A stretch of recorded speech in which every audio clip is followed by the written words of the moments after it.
It is raining outside and I am fucking soaked. I had to go to Greenfield today to do the air conditioning, and I got here and it was just raining. You gotta do what you gotta do, man.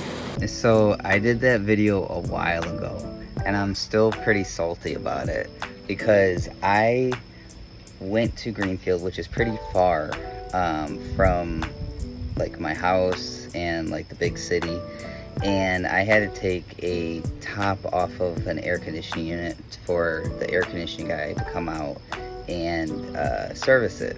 So this guy is supposed to be out there from 8 to 9, and I knew because it was raining he was probably going to cancel, but I never got a call.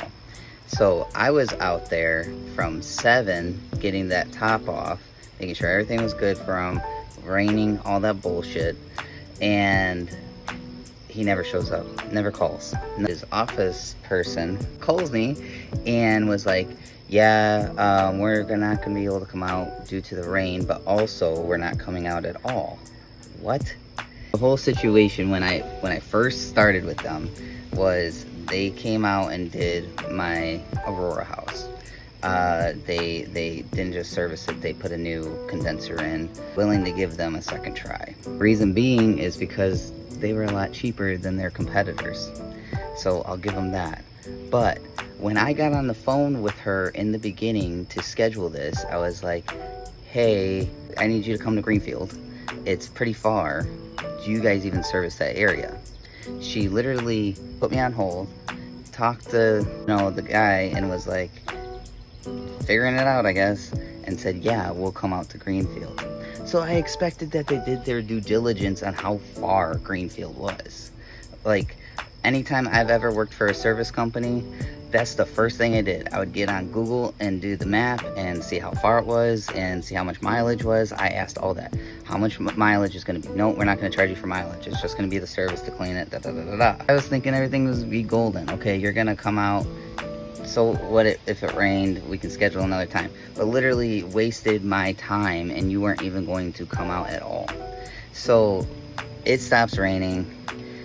I'm pissed. I give her, the whole Reese temper and everything like that. And I have to tell my tenants, hey, no one's coming out today.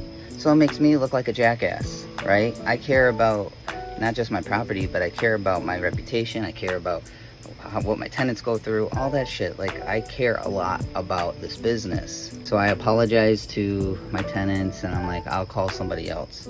Literally the most expensive guy in town, but I call him and I'm like, hey, you get someone out there. Thinking about this, the guy that I originally went with, of like 2 weeks, so we were waiting already for 2 weeks.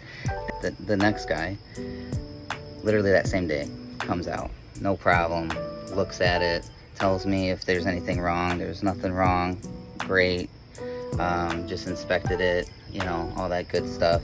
The whole moral of this whole story is the cheapest guy or the mid-level guy that you think you can give a chance to, don't. Just go with not just the most expensive guy, but the one you can rely on. Sometimes it's okay to have to pay. It sucks, but it's okay to have to pay more money just because you have someone that's reliable. It's a lesson. So now we have a green list and a red list on who we use for our utilities. We got a pretty solid plumbing guy. Now we got a really expensive but solid air conditioning guy. At least, the more expensive guy was upfront with his stuff. He's like, I'll get out there, and he did. He's like, it is going to be more because you're that far out, but that's to be expected. It sucks when you are trying to run a business and you look like shit because of a fucking contractor. So, lesson learned. It made me so damn pissed,